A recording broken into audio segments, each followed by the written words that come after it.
Jai Sairam, welcome back to my channel. இன்றைக்கி இந்த பதிவில் இந்த வருடம் வரக்கூடிய ஆமலகி ஏகாதசி அதை பற்றி தான் நான் ஷேர் பண்ண போகிறேன். எந்த நேரத்தில் இந்த ஏகாதசி திதி வருது, இந்த ஏகாதசி அப்போது ஏன் நெல்லிக்காய் மரத்தை நம்ம வழிபாடு செய்யணும் அப்படின்றத பற்றி இந்த பதிவில் நான் ஷேர் பண்ணுறேன். ஆமலகி ஏகாதசி விரதம் செல்வ வளம் பெறவும் நோய்களில் இருந்து விடுபடுறதுக்கும் கடைபிடிக்கக்கூடிய ஒரு விரதம்னு நம்ம ஆன்மீகத்தில் சொல்லப்படுது.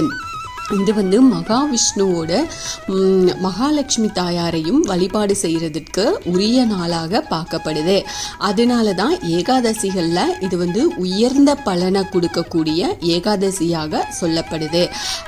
இந்த ஆமலகி ஏகாதசி அன்னைக்கு விரதம் கடைபிடிக்கிறதும் மகாவிஷ்ணு மற்றும் கிருஷ்ணரோட மந்திரங்களை சொல்லி வழிபாடு செய்கிறதும் மிக முக்கியமான விரத அனுஷ்டான முறைகளில் ஒன்றாக சொல்லப்படுது.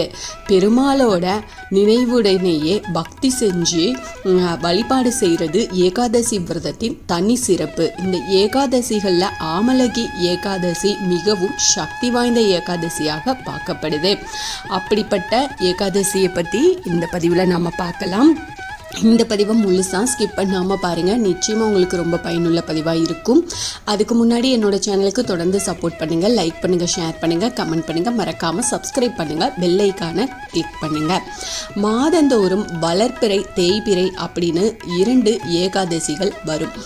அந்த விரதங்களில் ஒவ்வொன்றும் தனித்துவமான பலன்களை கொடுக்கக்கூடியதாக நம்ம சாஸ்திரங்கள் சொல்லுது. இறைவனை அடைவதற்கான எளிய பாதை ஏகாதசி விரதம் அப்படின்னு பகவத்கீதையில பகவான் ஸ்ரீ கிருஷ்ணரே சொல்லியிருக்கிறாரு. விரதங்கள்ல மிகவும் உயர்வான புண்ணிய பலனை கொடுக்கக்கூடிய விரதமாகவும் ஏகாதசி விரதம் பார்க்கப்படுது. பாவங்களில் இருந்து விடுபடுறதுக்கு சிறந்த வழியாகவும் ஏகாதசி விரதத்தை சாஸ்திர நூல்களில் சொல்லியிருக்கு. ஒரு வருடத்தில் 24 ஏகாதசிகள் வருது. அதில் எல்லாத்தையுமே பக்தியோட அனுசரிக்கிறவங்க மறுபிறவியிலிருந்து விடுபடுவாங்க அப்படின்னு ஒரு ஐதீகம் இருக்கு. இதில் மாசி மாத வளர்ப்பிறையில் வரும் ஏகாதசியே ஆமலகி ஏகாதசி அப்படின்னு சொல்லுவாங்க. இந்த ஆமலகி அப்படின்றா நெல்லி அப்படின்னு அர்த்தம். இந்த நாளில் நெல்லி மரத்தில் திருமால் வாசம் செய்கிறதாக ஒரு நம்பிக்கை இருக்குது. அதனால நெல்லி மரத்துக்கு கீழே பெருமாளை வழிபாடு செய்கிறது இந்த நாளின் முக்கிய சிறப்பம்சம். ஆமலகி ஏகாதசி அப்படிங்கிறது விஷ்ணுவையும் நெல்லி மரத்தையும் ஒன்றாக வழிபடும் தெய்வீக விரத நாள். சத்திய யுகத்தில் சித்திரரதன் அப்படின்ற மன்னன் இந்த விரதத்தை பக்தியோட அனுசரித்து மோட்சம் அடைஞ்சதாக ஸ்கந்த புராணத்தில் சொல்லியிருக்கு. இந்த விரதத்தின் மகிமையை கேட்குறவங்களுக்கும் பிறருக்கு எடுத்து சொல்கிறவங்களுக்கும் கூட கோதானம் அதை பசுதானம் செஞ்ச பலனை அடைவாங்க அப்படின்னு வசிஷ்ட முனிவர் சொல்லியிருக்கிறாரு. ஆமலகி ஏகாதசி அன்னைக்கு விரதம் இருந்து நெல்லி மரத்துக்கு அடியில் விஷ்ணுவை வழிபாடு செஞ்சோம் அப்படின்னா 1000 பசுக்களை தானம் செஞ்ச பலன் கிடைக்கும் அப்படின்னு புராணங்களில் சொல்லியிருக்கு. ஆமலகி ஏகாதசி விரதம் வெறும் பொருள் செல்வத்தை மட்டும் கொடுக்கறதில்ல, மன அமைதி, குடும்ப நலன், ஆன்மீக முன்னேற்றம், மறுபிறவி நீக்கம், இது எல்லாத்தையுமே கொடுக்கக்கூடிய ஏகாதசி விரதம் அப்படின்னு ஒரு நம்பிக்கை இருக்கு. இந்த ஆண்டு எப்போ வருது அப்படின்னா February 27 மங்களகரமான வெள்ளிக்கிழமைகளில் அமையுது. அதாவது நாளைக்கே மகாலட்சுமிக்குரிய வெள்ளிக்கிழமைகளில் பெருமாளுக்குரிய ஏகாதசி விரதம் அமைகிறது அப்படிங்கிறது இன்னும் சிறப்புக்குரியது. இந்த ஏகாதசி நேரம் எப்போ அப்படின்னா February 27 அதிகாலை 12:55 மணிக்கு ஆரம்பிக்குது.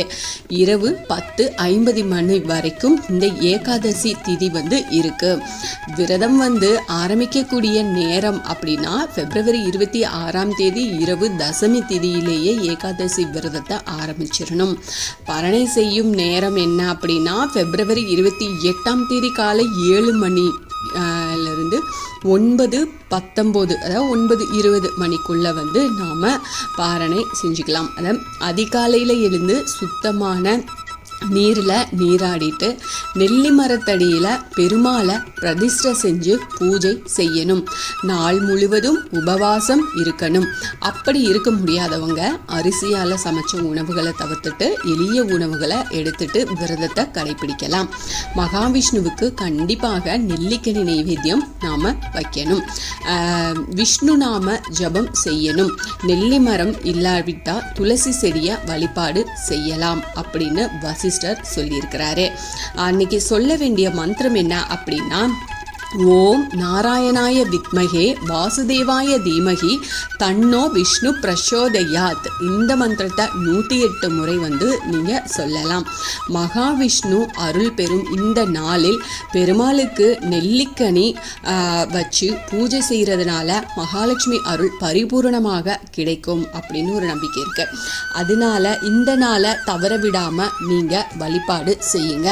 ஒரு நெல்லி மரம் இல்லை அப்படின்னா நீங்கள் நெல்லிக்கனி வாங்கி வச்சுட்டு அந்த குச்சி கிடைச்சாலும் அதை வச்சு கூட துளசி செடியில் அதை வச்சும் நாம் வழிபாடு செஞ்சுக்கலாம். இவ்வளவு மகிமை வாய்ந்த இந்த ஏகாதசியை தவற விடாதீங்க. இந்த பதிவு உங்களுக்கு ரொம்ப பயனுள்ள பதிவாக இருக்கும் அப்படின்னு நான் நம்புகிறேன். இதில் ஏதாவது சந்தேகம் இருந்தால் எனக்கு கமெண்ட்டில் கேளுங்க, நான் பதில் சொல்கிறேன். என்னோட சேனலுக்கு தொடர்ந்து சப்போர்ட் பண்ணுங்கள், லைக் பண்ணுங்கள், ஷேர் பண்ணுங்கள், கமெண்ட் பண்ணுங்கள், மறக்காமல் சப்ஸ்கிரைப் பண்ணுங்கள், பெல் ஐக்கானை கிளிக் பண்ணுங்கள். இது போல் எனக்கு தெரிஞ்ச ஆன்மீக பதிவுகளை உங்ககிட்ட நான் ஷேர் பண்ணுறேன். Thank you friends. மீண்டும் அடுத்த பதிவில் சந்திப்போம்.